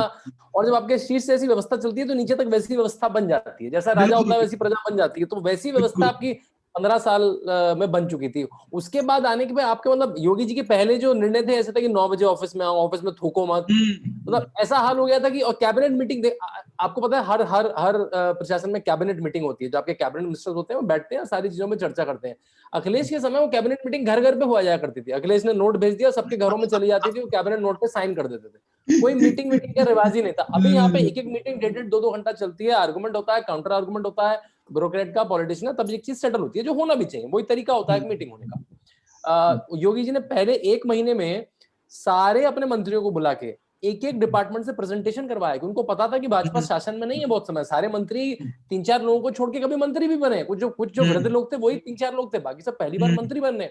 उनको प्रशासन का उत्तर प्रदेश में राजकीय रूप से चल क्या रहा है, तो बल्कि एक फॉर्मेट देखे कि आपने आज तक क्या करा, आपके विन्स क्या है, आपके लूजेस क्या है, आप 5 साल में क्या करना चाहते हैं। हर ब्यूरोक्रेट से, मतलब हर प्रिंसिपल सेक्रेटरी से, हर विभाग के करीब 70-80 विभाग होते हैं या सब डिपार्टमेंट्स होते हैं, उनसे रात के 6 बजे चलती थी। मैं जब किताब लिख ही रहा था तो मुझे भी कुछ मीटिंगों में रहने का मौका मिला। तो रात के शाम के 6 बजे शुरू होती थी और रात के 12 बजे खत्म होती थी वो। उसमें भी सबका खाना आता था, योगी जी का टिफिन भी आता था, उनकी वो रोटी और सूखी सब्जी खाते थे वो, और बाकी सबकी थोड़ी अच्छी सी प्लेट सी आ जाती थी खाने की। तो 6 से 12 बजे रात के कई बार 12:30 भी बज जाते थे। एक दिन में 3-3, 4-4 प्रेजेंटेशन होते थे, एक 1.5 घंटे के। तो कैसे उन्होंने अपनी पूरी टीम को ट्रेन करा उसे करने के लिए। और जैसा कहा, लॉ एंड ऑर्डर तो देखिए सबके बेस पे है। इंडस्ट्री अगर वापस आ रही है तो कोई भी, आपको अगर लॉ एंड ऑर्डर ट्रैक करना है ना, तो आप एनसीआरबी का डेटा वो सब भी भूल जाइए 2 मिनट को। आप तो देखिए इंडस्ट्री वापस आ रही है क्या। कोई भी इंडस्ट्रियलिस्ट अपना पैसा एक अनसेफ जगह पे नहीं लगाएगा, जहां पे उसका एसेट, जहां उसका पैसा, जहां वो खुद, जहां उसका एम्प्लॉय अनसेफ हो। तो जैसा उत्तर प्रदेश में इंडस्ट्री वापस आ रही है, ये कोरोना काल को आप भूल जाइए 1 मिनट को, तो वो इंडस्ट्री वापस आ रही है इसलिए क्योंकि वहां पैसा सेफ है। वहां पे उत्तर प्रदेश के पास 3 लाख पुलिस भर्ती की वैकेंसी थी। पिछले 15 साल से 1.5 लाख पे पुलिस काम कर रही है। कैन यू इमेजिन, आधी पुलिस फोर्स पे काम कर रही है। क्योंकि ये लोग क्या करते थे, कभी यादव भर लिया, कभी इसको भर लिया, एक हाई कोर्ट पे चला गया, पूरा कैंसिल हो गया मामला। सारे कोर्ट केस लड़े, 6 महीने में स्टार्टिंग में सॉल्व करे, पूरी 1.5 लाख की भर्ती आज हो चुकी है। अच्छा, उसमें से आधे लोग फील्ड पे आ चुके हैं, आधे लोग ट्रेनिंग में है। तो आप सोच सकते हैं, और ये सब करना, सरकारी नियुक्ति करना एक बड़ा काम है। जो एक 4-4.5 लाख का डेटा दिया कि जो सरकारी नौकरियां हुई, वो सारे जो रक्त पिते सालों से, जो किसी कोर्ट विवाद में आपने इस कम्युनिटी को भर लिया, उस कम्युनिटी को भर लिया, जो अखिलेश के टाइम में और मायावती के टाइम में रैम्पेंट चलता था। बेसिक एडमिनिस्ट्रेशन जो नॉर्म आया कि काम होना कैसे चाहिए, और फिर आपको उसका प्रभाव हर क्षेत्र में दिखेगा। एजुकेशन में दिखेगा, कैसे चीटिंग माफिया बंद हो गया। उत्तर प्रदेश में 2 से 3 लाख रजिस्ट्रेशन हर साल के कम हो गए। ऐसे लोग जो पंजाब के, बिहार के, मध्य प्रदेश के, बहुत जगह के, जो लगता था कि अब उत्तर प्रदेश में पर्चा दाखिल कर देंगे और यहाँ से एग्जाम निकल जाएगा, पूरा चीटिंग माफिया चलता था। अब 2-3 लाख रजिस्ट्रेशन कम होता है। आप जो विभाग पकड़ेंगे, ट्रांसपोर्ट पकड़ेंगे, पहली बार Uttar Pradesh state transport profit में रहा, उनके मिनिस्टर को नेशनल अवार्ड्स मिले। तो आप एक क्षेत्र पकड़िए, आपको वहां पे काम मिलेगा। पीडीएस में इतना खतरनाक काम हुआ है, यहाँ करीब 20 करोड़ बेनिफिशियरी हैं, सारे 20 करोड़ को आधार सीडिंग हुई है। इस समय 97% आधार राशन के ट्रांजैक्शन उत्तर प्रदेश में आधार के थ्रू होते हैं। सारे 80,000 कोटेदार की दुकानों में पॉस मशीन है। आपने किस समय कितना गेहूं चावल लिया वो योगी आदित्यनाथ को लखनऊ में बैठ के मालूम है। जैसी गांव में राशन आता है वो जीपीएस से पता लगता है, गांव के लोगों को एसएमएस चला जाता है। मतलब आपको अकल्पनीय चीजें हैं। वो ऐसे नहीं चुनाव जीतता है कोई। लोग कहते हैं ओ हिंदू बोल दिया, ये बोल दिया, देखिए वो तो है, वो कोई कल्चरल जुड़ाव होता है व्यक्ति से, लेकिन आप काम नहीं करेंगे तो नहीं होगा। तो बहुत सारा काम हुआ है। जो सेंट्रल गवर्नमेंट की स्कीम है वो तो हद पे है, टॉयलेट बनना, गैस का वितरण होना, घर बनना, क्योंकि तो कहते हैं डबल इंजन की सरकार। डबल इंजन की सरकार एक जुमला नहीं है, उससे फायदा होता है। उधर क्या करती है ममता दीदी, वो स्कीम ही नहीं आने देती कि स्कीम आने से मोदी पॉपुलर हो जाएगा। अब जैसे ही सरकार दोबारा बनी, उन्होंने किसान निधि आने दी, क्योंकि वो 2 साल से रोके बैठी थी पैसा कि आओ ये मोदी का पैसा है, पता लग जाएगा तो लोग पॉपुलर हो जाएगा मोदी, तो फिर तो उसको वोट मिल जाएगा। मतलब इनके लिए अपने लोग कुछ नहीं है, बस मोदी पॉपुलर ना हो, उसकी स्कीम ना चले। मतलब मुझे मानसिकता लगती है, देखिए लोगों के बीच से चुन के आते हैं लोग भी। राजनीति की अपनी जगह है, हर आदमी छीटाकशी करता है, वो अलग बात है, लेकिन आप 1.5-2 साल एक स्कीम रोक के बैठ जाते हैं जो आपको 6,000 कितना बड़ा अमाउंट होता है किसान के लिए, आप रोक के बैठ जाते हैं कि मोदी पॉपुलर ना हो जाए। तो वो सब भी उत्तर प्रदेश में बहुत जम के हुआ है। तो सारी स्कीम का आना, बेसिक इंफ्रास्ट्रक्चर, मतलब पॉलिटिकल, देखिए एक सरकार एक पॉलिटिकल कल्चर छोड़ के जाती है, तो वो पॉलिटिकल कल्चर ही उत्तर प्रदेश में चेंज हो गया है कि काम करना कैसे। एक बिहार के ब्यूरोक्रेट ने मुझे कहा कि मुझे कोर्ट मत करिएगा। उसने कहा कि योगी जी के ऑफिस से पहला कॉल ब्यूरोक्रेट को 7:30-8 बजे आना शुरू हो जाता है। अखिलेश के टाइम में वो 12:30 सुबह 7:30-8 बजे शुरू हो जाता है। अखिलेश के टाइम में वो 12:30 बजे 1 बजे भी नहीं आता। वो तो मैंने सुना कि वो तो मतलब सूरज ही जगता, सूरज ही 12 बजे निकलता था, मैंने सुना। तो देखिए अब मैं क्या बोलूं, लोग कहाँ पे पले बड़े हैं। ऑस्ट्रेलिया पढ़ने भेज दिया पिताजी ने, कैसे चीफ मिनिस्टर की 1-1.25 लाख की सैलरी में आप बिना स्कॉलरशिप के ऑस्ट्रेलिया में पढ़ने चले गए सुपुत्र। अभी आते हैं, वो एक साइकिल रैली करी थी, वो साइकिल मर्सिडीज की साइकिल, आपको पता है? मर्सिडीज की साइकिल है। आप, मैं फोटो डाला है मैंने ट्विटर में, कह रहे सामने लोगो दिखता है पूरा। 3.5 लाख की साइकिल है, उसका कैरियर लगाने का 50,000 का है। ये है समाजवाद इनका। जिस घर में रहते हैं वो करोड़ों का घर है। मुख्यमंत्री की सैलरी में आप करोड़ों का घर, लखनऊ में इतना बड़ा बंगला खरीद सकते हैं। उसका फोटो भी डाला है उन्होंने। ये भी मतलब देखिए, मैंने कुछ चोरी करूंगा तो छुपा के रखूंगा, इन्होंने बिल्कुल, अरे हमें कौन, हम तो राजा है। उसका फोटो भी डालते हैं उसमें। वो महल को देख के आप डर जाएंगे कि इतने बड़े महल में रह रहे दोनों लोग, वो मुलायम जी और ये बैठे हुए दोनों। तो वो लोग तो बस ये है कि भाई कोरोना में थोड़ी सी अगर योगी जी की साख खराब होती है तो हम कुछ अपना बस मौका मिल जाएगा, कास्ट कॉम्बिनेशन लगाएंगे। अगर ऐसा होता है तो उत्तर प्रदेश के लिए तो हानि होगी, जो राजनीति में हानि होगी वो अलग है। उत्तर प्रदेश का जो नागरिक है, मैं उत्तर प्रदेश में रहता हूँ, उत्तर प्रदेश में पला बड़ा हूँ, मेरे माता पिता दोनों रामपुर मुरादाबाद वेस्ट यूपी से आते हैं। हमें पता है उत्तर प्रदेश कैसा हुआ और कैसे 20 साल में कैसा खराब हुआ उत्तर प्रदेश, कैसा जातिवाद फैला। क्योंकि जब आप पार्टी जाति चुनाव में करने दलित दलित दलित यादव यादव यादव बार बार करती है, लोगों में वो बैठ जाता है, तो लोगों में टेंशन बैठ जाती है, गांव में, जिलों में। उसी तरह से आदमी भी बिहेव करने लगता है, तो वो डिसॉल्व हो रहा है। जो स्टार्टिंग में कहा ठाकुरवाद फैला रहे हैं, ब्राह्मणवाद फैला रहे हैं, देखिए वो तो इनको कहीं ना कहीं लेना है। अगर किसी को विकास दुबे में ब्राह्मण दिखता है तो मैं उसमें हंस सकता हूँ, उसका नाम विकास, उसमें कौन सा ब्राह्मणत्व है? वो मतलब वो गोलियां वो चलाता है, चरस का गांजा वो करता है, लड़कियों का धंधा वो करता है, ये ब्राह्मण के काम है। तो कहाँ का उसमें ब्राह्मण, कांग्रेस पार्टी ने ब्राह्मण को माना। अगर कांग्रेस पार्टी को विकास दुबे जैसे गैंगस्टर में ब्राह्मण दिखता है तो मतलब भैया हैट्स ऑफ टू देम, है ना? भगवान बचाए। मुख्तार अंसारी को बचाने के लिए क्या क्या चल रहा है? मुख्तार अंसारी जिसके बारे में बताया सरस्वत जी ने, मतलब उसको जिस पुलिस वाले ने उसकी AK-47 पकड़ी, मुलायम सिंह यादव ने उसी पुलिस वाले सस्पेंड कर, उसे खून के आंसू रुला दिए। आज पहली बार किसी ने, हाँ, और ये लोग विधानसभा में होते थे, मंत्री होते थे लोग, मतलब ब्रेजन था। मैं कह रहा हूँ ब्रेजन। आप गुंडे को संरक्षण दे रहे हैं, मैं गुंडे को संरक्षण नहीं दे रहा हूँ, मैं गुंडे को विधानसभा में बिठाऊंगा, क्या कर लोगे आप? ऐसा हाल था वहां पे। अब ये देखिए, ये तो चर्चित नाम है, अतीक अहमद, मुख्तार अंसारी।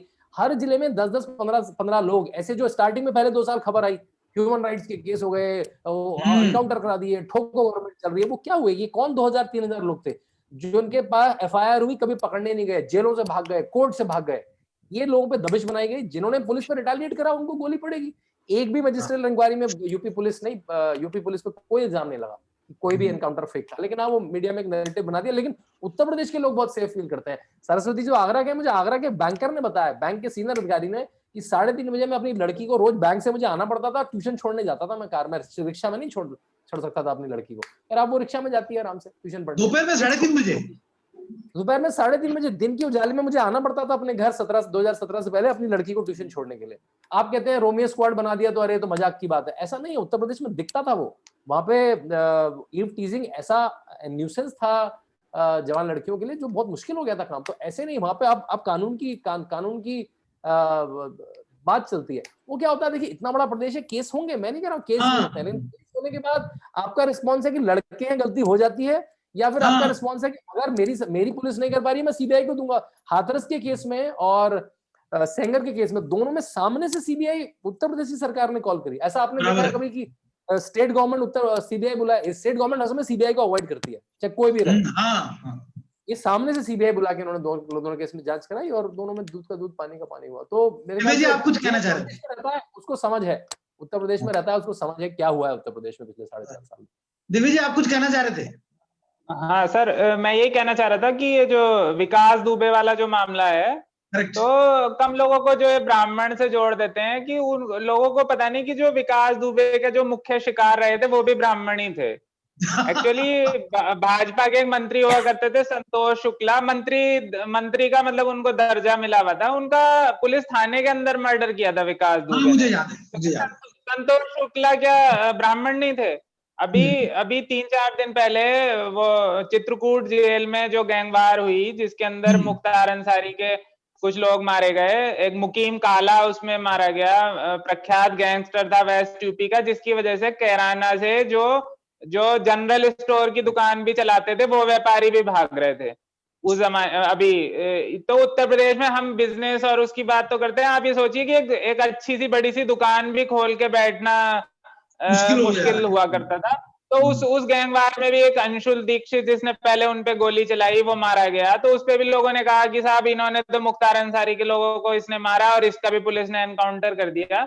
तो वो असल में मतलब ये चीजें जो ट्विटर और उस पर दिखती हैं और ग्राउंड पे बड़ी अलग होती हैं। असल में वो भी मामला ये था कि अंशुल दीक्षित भी एक जमाने में मुख्तार अंसारी के बहुत खास गैंग मतलब शूटर हुआ करते थे, और बाद में वो मुख्तार अंसारी मुकीम काला वगैरह के ज्यादा क्लोज हो गया, तो वो उससे बहुत जेलस फील कर रहा था, उस चक्कर में गैंगवार हुई थी। और उसने भी कई ब्राह्मण का, छात्र संघ के नेताओं का, कई का मर्डर वो किए हुए था।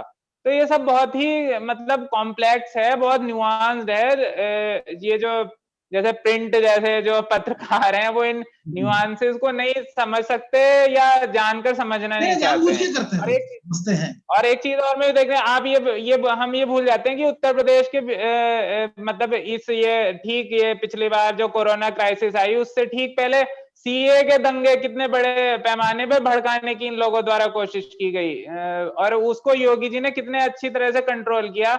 मतलब मैं इमेजिन करता हूँ, आप 2014 में आप देखिए सहारनपुर में राइट्स हुए थे, तब अखिलेश यादव की सरकार थी, मोदी सरकार आए हुए कुछ महीने ही हुए थे, मुझे एग्जैक्टली तो याद नहीं है। तो वहां पर जो दंगे हुए थे, तो जो मतलब कभी आप गए हो तो सहारनपुर से अंबाला की तरफ जाती है, वो बॉर्डर का इलाका है उत्तर प्रदेश हरियाणा के, तो वो बहुत ही मेन वहां का मार्केट था। तो वहां पर जो लोकल इस्लामिस्ट थे वो कई सालों से ये कोशिश कर रहे थे कि ये हिंदू यहाँ से व्यापारी उजड़ जाए। तो उन राइट्स में बाकायदा बहुत अच्छी तरह निशाना बनाया गया था, जो हिंदू से व्यापारी थे उनको पूरी तरह वहां से उजाड़ दिया गया। ये अभी पिछली सरकार में हुआ है। तो आप ये देखिए कि अगर सीए के दंगे में योगी जी इतनी अच्छी तरह कंट्रोल नहीं करते, तो आप सोचिए कितने हिंदू के मार्केट्स उजड़ गए होते पूरी यूपी में, क्योंकि कई जिलों में वो दंगा किया गया था। वो दिल्ली से लग के होने का फायदा तो नहीं, मुझे नुकसान ही लगता है कभी कभी तो। ये उससे क्या होता है, डोर स्टेप रिपोर्टिंग बढ़ जाती है उत्तर प्रदेश में ना, क्योंकि आप इस दिन हाथरस की मैं डिबेट में था, मैंने देखा उससे ज्यादा जघन्य अपराध या उससे जैसा ही जघन्य अपराध केरला में हुआ, उससे जैसा ही वेस्ट बंगाल में, उसका आप इंग्लिश में भी सर्च करके नहीं मिल रही है वो न्यूज। कोविड की एक एम्बुलेंस में लड़की का रेप कर दिया, वो केरला की न्यूज ही नहीं है। हाथरस क्या है, 2.5 घंटे की दूरी पे है, मैं पहुंच जाऊंगा, खूब सारा चिल्लाऊंगा, खबर बन जाएगी, क्योंकि योगी न्यूज बाइट दे, योगी की खबर बनती है ना। केरला की खबर में कहाँ पैसा मिलेगा, वेस्ट बंगाल की खबर में कहाँ चल रही है, कोई टीआरपी नहीं मिलेगा। तो वो तो है दिल्ली के पास होने का योगी को खामियाजा। तो मतलब विकास जी आप कुछ कहना चाह रहे थे? मैं सिर्फ ये कहना चाह रहा था कि मैंने एक कुछ आंकड़े दे रहा था इंफ्रास्ट्रक्चर के संबंध में, तो शायद इंडिक विचार के दर्शक यदि उनको लगेगा कि वो चीज छूट गई तो उसको सिर्फ मैं कंप्लीट कर देना चाह रहा था। बिल्कुल कीजिए, बिल्कुल। Sorry, 2 infrastructure projects, Yamuna expressway sorry और लखनऊ एक्सप्रेसवे, इनकी कुल लंबाई जो है कुल मिला के कुछ 465 या 460 किलोमीटर जैसी बनती है। उसकी बनिस्बत जो इस 5 साल के अंदर एक्सप्रेसवे योगी जी के अंदर कार्यकाल में पूरे हो जाएंगे, उसमें पूर्वांचल एक्सप्रेसवे हो गया, उसमें बुंदेलखंड एक्सप्रेसवे हो गया, उसमें एक गोरखपुर पे लिंक एक्सप्रेसवे बन रहा है, वो हो गया। तो इन सबकी ही लंबाई कुल मिलाकर मेरे हिसाब से करीब 700 किलोमीटर या उससे भी ज्यादा बैठ जाएगी। इसके अलावा जी, तो ये जो लोग कहते हैं ना कि क्या है इंफ्रास्ट्रक्चर दिखाने के लिए, वो जिस काम को 10 साल में वहां पर कंप्लीट करा गया 365 किलोमीटर के करीब, ये उससे दुगना एक्सप्रेसवे यहाँ पर कंप्लीट हो जाएगा 5 साल के अंदर। इसके अलावा 550 किलोमीटर लंबा एक गंगा एक्सप्रेसवे जो शायद 2002 या 2001 से लंबित चल रहा था, वो भी शुरू हो गया है। उसके वो भी शुरू हो गया है, तो उसके ऊपर भी काम शुरू हो गया है। उसके अलावा देखिए जेवर एक्सप्रेसवे, वो भारत का सबसे बड़ा एयरपोर्ट बनने जा रहा है ना, और उसमें स्विस अथॉरिटीज के साथ एक मसौदा वो करार हुआ है। अयोध्या के अंदर एक बहुत बड़ा एयरपोर्ट बन रहा है, आगरा में एक एयरपोर्ट फंक्शनल हो चुका है, कानपुर का एयरपोर्ट अपग्रेड हो रहा है, कुशीनगर में एक नया एयरपोर्ट बन रहा है। तो काफी तरीके के मतलब इंफ्रास्ट्रक्चर प्रोजेक्ट्स जो है वो योगी जी के समय में लाए गए हैं। ये कहना कि साहब इनके पास क्या है इंफ्रास्ट्रक्चर के लिए दिखाने के लिए, बहुत स्ट्रगलिंग रिकॉर्ड है। हाँ जी शांतनु जी। देखिए अभी जो सरस्वती जी ने एयरपोर्ट पे बात करी तो मुझे याद आया, जो मैं वो जो मीटिंग में बैठता था, जो मैंने आपको बताया, जब वो 6 से 12 की मीटिंग चलती थी मुख्यमंत्री की, तो ये जो सुझाव एक मंत्री ने दिया ऐसे ही कि भाई उत्तर प्रदेश में फंक्शनिंग एयरपोर्ट कम है, इतना बड़ा प्रदेश है, इतना पूरा फैला हुआ है इधर से उधर तक, तो उसमें फंक्शनिंग एयरपोर्ट एक बनारस का है, एक लखनऊ का है, ज्यादा तो फ्लाइट उड़ती नहीं है बाकी जगह से, तो क्या करा जाए, तो कैसे हम कहाँ एयरपोर्ट डेवलप कर सकते हैं। फिर योगी जी ने उसका हाँ अच्छी बात है, और अगले 7-8-9 मिनट करीब योगी जी ने एयरपोर्ट्स पे बात करी कि कहाँ पे एयरपोर्ट बन सकता है, कहाँ पे टर्मैक कैसी है, क्या बोइंग कहाँ पे उड़ सकता है, कहाँ पे कितनी लेंथ है, क्या कितनी कैपेसिटी है, कितना एयर ट्रैफिक कंट्रोल कैसे लगेगा, कितनी लागत आएगी। और वो 8-9 मिनट सबका चेहरा देखने लायक था। उनको लगा ये तो पुजारी आदमी है, इसको तो घंटी बजाना आता है, इसको कैसे मालूम है इतना सब। तो फिर आप ट्रैक करोगे तो देखो हमने पार्लियामेंट में बहुत सारे क्वेश्चन पूछे हैं, वो एविएशन की कमेटी में भी रहे, तो आपको पता लगेगा कि अरे वो देखिए, वो आप 20 साल जो पार्लियामेंट में रहते हैं, वो भी एक एंगेजिंग पार्लियामेंटियन रहते हैं, आप मंत्री ना भी रहे तो आप बहुत एक मंझे हुए आप एडमिनिस्ट्रेशन बन जाते हैं। तो ऐसा ही उनका जब लोगों ने वो महीने की जो मीटिंग्स हुई, ये एस्टैब्लिश पूरी ब्यूरोक्रेसी को हो गया, सारे मंत्रियों को हो गया कि उनकी उम्र कैसी भी हो, चाहे वो किसी, भाई इसको मालूम है, ही नोज स्टफ, काम करना पड़ेगा, भर्ती कैसे काम करना पड़ेगा अभी। तो बहुत सारे लोगों ने तबादला भी ले लिया अपना उस समय, बहुत सारे अफसरों ने तबादला भी ले लिया कि भाई ये अब ये वो सरकार नहीं रही कि 12 बजे कॉल आएगा और थोड़ा अंदर थोड़ा बाहर वैसे काम चलेगा। तो जो अफसर काम करने वाला, तो मुझे एयरपोर्ट की बात से याद आया विकास जी की, वो मैंने अपने कानों से सुना। चलिए वो बहुत बढ़िया। आखिरी सवाल कि जैसे मैंने बोला 4 साल हो गए और उसमें से अभी ये करीब 1.5 साल कोरोना चल रहा है, तो ये कोरोना का कितना असर होगा 2022 पे? शांतनु जी आपसे शुरुआत करते हैं। ये देखिए सबके मुंह पे यही है कि 2022 में जो फरवरी में चुनाव होना है, 4 फरवरी को मुझे याद है पहली पोलिंग हुई थी 2017 में, और 19 मार्च को शपथ ली थी। तो इस बीच में ही मोटा मोटा चुनाव होगा। कोरोना की कोई आगे पीछे गाइडलाइन आएगी तो होगी। और अगर ये वेव से पहले मैं छोड़ दूं, ये वेव छोड़ दूं, मतलब अप्रैल छोड़ दूं, मार्च तक तो मतलब चांस ही नहीं था किसी और के लिए राजनीति करने का उत्तर प्रदेश में। कोरोना की फर्स्ट वेव से तो योगी आदित्यनाथ और पॉपुलर हो गए थे। जिस तरह से जो क्वारंटाइन का काम हुआ था, माइग्रेंट को जो मुंबई ने लात मार दी थी, दिल्ली ने लात मार दी थी अपने माइग्रेंट लेबर को, उसने उत्तर प्रदेश में कैसे सर आंखों पे लिया, उनको कैसे क्वारंटाइन करा, कैसे उनको काम दिलवाया, कैसे उनको राशन दिलवाया, कैसे उनको गवर्नमेंट की स्कीम दिलवाई, तब तक तो ठीक था। कोरोना की दूसरी वेव जिस तरह से आई, वो पूरे देश में उसका इंटेंसिटी से आएगी, किसी को नहीं मालूम था। किसी वायरोलॉजिस्ट ने, किसी एपिडेमिक साइंटिस्ट ने ऐसा नहीं बताया था। और उस समय योगी जी अपने आप भी कोरोना पॉजिटिव हो गए। तो जो 15-20 दिन खोए, वो नुकसान तो होगा, उससे नुकसान तो होगा। आप लोगों जिनके घर में कोई आहत हुआ है, उसको बहुत सारा लॉजिक नहीं दे पाएंगे। उसको उतना समझ में आएगा कि अगर अखिलेश होता तो क्या होता। वो अलग बात है कि अखिलेश होता तो अगर 10 में से 8 लोग बचे, 10 में से आधा आदमी नहीं बचता। हाँ, वो ठीक। जो माँ से उठते 12 बजे है, उनका और कोई एडमिनिस्ट्रेशन की समझ नहीं है, ना पकड़ है, वो मुलायम सिंह अलग चीज है, वो नेता है, उनको समझ है, एडमिनिस्ट्रेटर, लेकिन अखिलेश यादव वगैरह तो उनको मालूम ही नहीं है कुछ। वो तो गोल्डन स्पून लेके पैदा हुए हैं, बंगले में रहते हैं, विदेश में आके पढ़ गए। हाथरस का जब केस चल रहा था खुद लंदन में वो मजे कर रहे थे। तो इसलिए लोगों को समझ में आएगा मेरे ख्याल से, क्योंकि उत्तर प्रदेश का व्यक्ति चतुर भी है कि भाई उसने तो फील्ड पे देखा है, उसने देखा है कि मेरे पास सड़क नहीं थी, अब सड़क है, मेरे पास बिजली नहीं थी, मेरे पास बिजली है, मेरे पास हाईवे नहीं थे, मेरे पास हाईवे है, मेरे पास लॉ एंड ऑर्डर की बुरी हालत थी, मेरे पास अब लॉ एंड ऑर्डर है।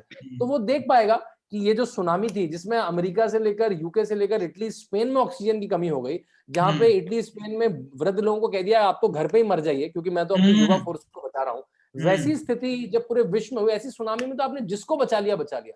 तो उसमें एक योगी आदित्यनाथ जैसे एडमिनिस्ट्रेटर ने तो बहुत कुछ कर लिया। अगर कोई और होता तो आप कल्पना नहीं कर सकते थे क्या हो सकता था, आप कल्पना नहीं कर सकते। जो हमने देख रहे हैं वो केवल जो अरविंद केजरीवाल दिल्ली में करते हैं कि मैं तो ये नहीं कर सकता, मैं तो, वो सिंगापुर पे ट्वीट कर रहे हैं, भारत की साख और खराब कर रहे हैं, मेरे पास क्रायोजेनिक टैंक नहीं है, मेरे वैक्सीनेशन खत्म हो गए, केवल वो शब्दों की बाजीगरी, कोई उनका जो पीआर वाला होता वो अखिलेश को बताता रहता।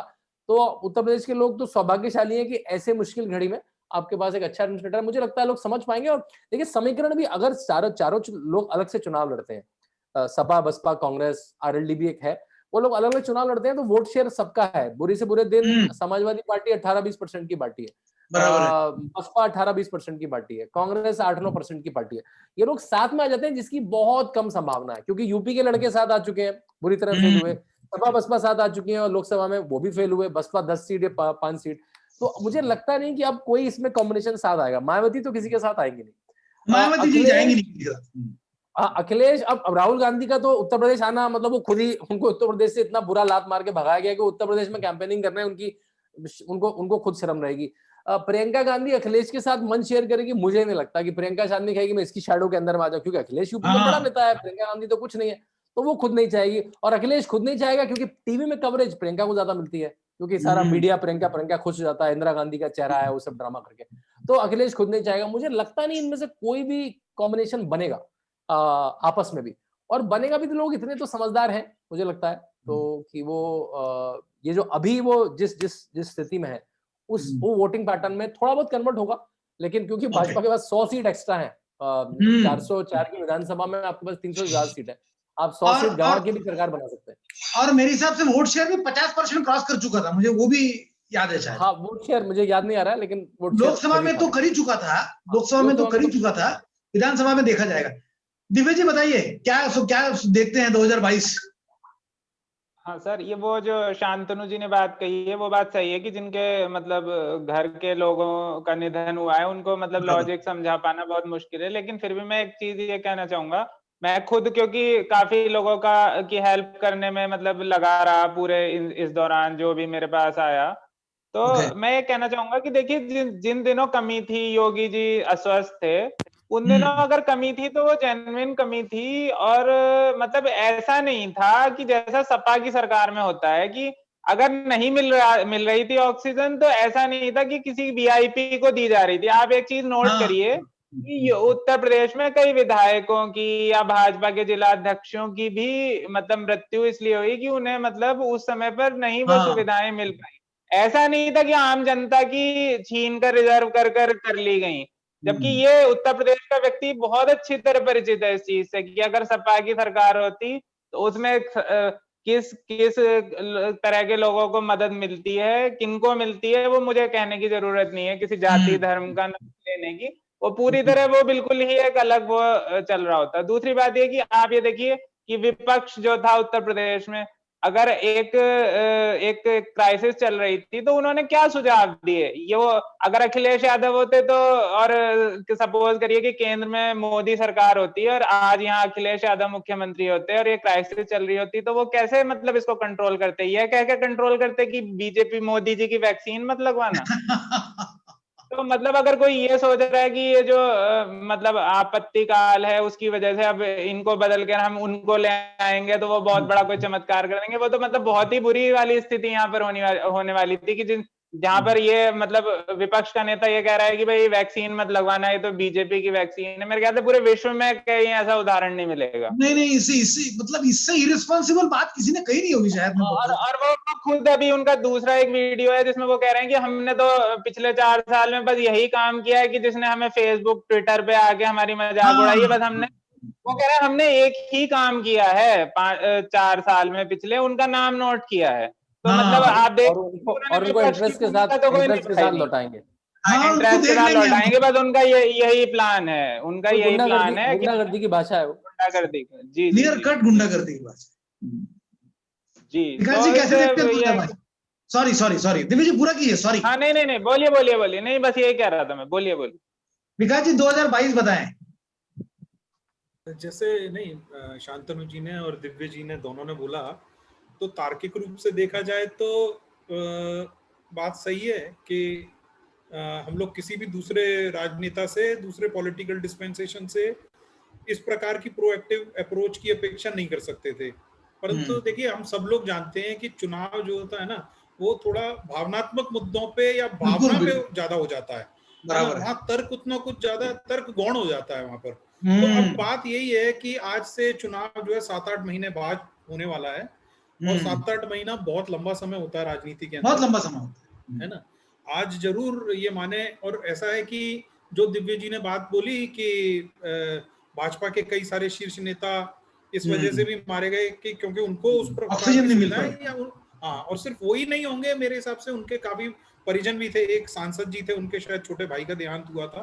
तो ये अगर कोई तार्किक रूप से देखेगा तो बात को उसको बिल्कुल अच्छी तरह से समझ में आना चाहिए। बराबर है। है। तर्क कितना चलेगा वो भी एक बात है। और राजनीति में देखिए, हम सब लोग समझते हैं कि एक वर्ग होता है वो जो मेरिट्स और डिमेरिट्स को कंसीडर करता है ना, और दूसरा एक वर्ग वो भी है कि जिसके लिए मेरा व्यक्ति आ जाए और फिर मैं जो गुंडागर्दी करूं उसमें भी मेरा साथ दे, और जो रेवड़ियां बटे उसमें भी हमें कुछ बड़ा सा हिस्सा मिले। अब आप उसको भीड़ तंत्र बोल रहे हैं या उसको जातिवाद की राजनीति बोल रहे हैं, जो कुछ भी बोल रहे हैं, तो वो एक प्रतिस्पर्धा है ही है ना। इस प्रकार की राजनीति की, नकारात्मक राजनीति की, भीड़ तंत्र वाली राजनीति की, और एक मतलब सोच समझ के वोट डालने वाले व्यक्ति का तंत्र, लोकतंत्र जो है, तो ये प्रतिस्पर्धा है। और अब देखें ये कहाँ पहुंचेगा। आज के समय में अगर बात करें तो जरूर जनमानस थोड़ा सा जो है रुष्ट दिखेगा, क्योंकि वही बात है, जिसके घर में से कोई व्यक्ति गया है तो उसको समझाना बहुत मुश्किल होता है। एक बात और है, जो दिव्य जो जिसके बारे में इंगित कर रहे थे ना, वो नेतृत्व ही नहीं है। जैसे कार्यकर्ता के लेवल पे भी मेरी काफी लोगों से जैसे बात होती है, तो उनको भी लगता है कि प्रशासन उस प्रकार से, सब प्रशासन की भी लिमिटेशंस हैं। प्रशासन, जैसे कि दोनों वक्ताओं ने बताया कि 2000 से और अब तक पूरा पॉलिटिसाइज्ड रहा है, उसने भी पूरा सैबोटाज करने का अपना प्रयास पूरा ही किया है। पर जो भी रहा है उसमें काफी बड़े वर्ग को, जो कार्यकर्ताओं का वर्ग है, उसको ये लगा है कि थोड़ी हमारी उतनी सुनवाई नहीं हुई जितनी कि हमारे इस प्रकार के पैंडेमिक में हो जानी चाहिए थी। वो भी एक सेंटीमेंट है। पर मुझे उम्मीद है कि ये 7-8 महीने में काफी कुछ चीजें बदलेंगी, और लोग, एक ये भी होता है ना, हम किसी चीज के बीच में से गुजर रहे होते हैं तो कुछ अलग तरीके से चीजों को देखते हैं। वो बात जब चीज खत्म हो जाएगी तो थोड़ा खत्म हो जाती है, तब फिर हमारे पास एक बालकनी व्यू आ जाता है ना, जिसको कहते हैं। तो जैसे नसीम निकोलस तालिब है, वो लेबनान वॉर के बारे में बोलते हैं। 15 साल तक वॉर चलता रहा, और हर दिन वो लगता था कि आज ये है, आज ये है, उसी प्रकार से अब खत्म होगा, अब खत्म होगा। उसकी पूरी विभीषिका, उसकी पूरी गंभीरता, उसकी पूरी व्यापकता जो बाद में समझ में आई। तो हो सकता है, या वर्ल्ड वॉर के बारे में भी ऐसा ही हो रहा था उस वक्त, बाद में ही जाकर सारी विभीषिका उसकी पूरी समझ में आई ना। तो हो सकता है लोगों को समझ में आएगा कि भाई ये कितना भीषण काल था आपके ऊपर, और सरकार इससे कितने स्तर तक लड़ सकती थी। मतलब लड़ भी वो एक स्तर तक ही सकती है ना। कहते हैं कि ना, कोई चीज को कंट्रोल कर लेना वो एक समस्या होती है जिनको आप कंट्रोल कर सकते हो। कुछ ऐसी समस्या होती है जिनसे आप फाइट करते हो, जितना भी आपके रिसोर्स है, बस आप उससे पूरे संसाधन लेकर घुस जाते हो उसमें तो टेढ़ा भी होता होगा, कुछ मेढ़ा भी होता होगा, लेकिन फिर वो स्थिति वैसी होती है। उम्मीद मुझे ये है कि भाई इतना, जैसे शांति जी ने कहा कि इतना बेवकूफ भी नहीं है उत्तर प्रदेश का वोटर, इस बात को समझने में वो समर्थ होगा कि क्या इस प्रकार की चुनौती से पूरी तरह से निपटा जा सकता था, या योगी सरकार ने जो कुछ किया वो काफी था। वो बराबर देखते हैं 2022। बराबर है। मैं मतलब जैसे कि अभी यहाँ नागपुर में भी स्थिति काफी दिन बहुत दूसरे वेव में बहुत सारे लोग निकले, तकलीफ बहुत थी।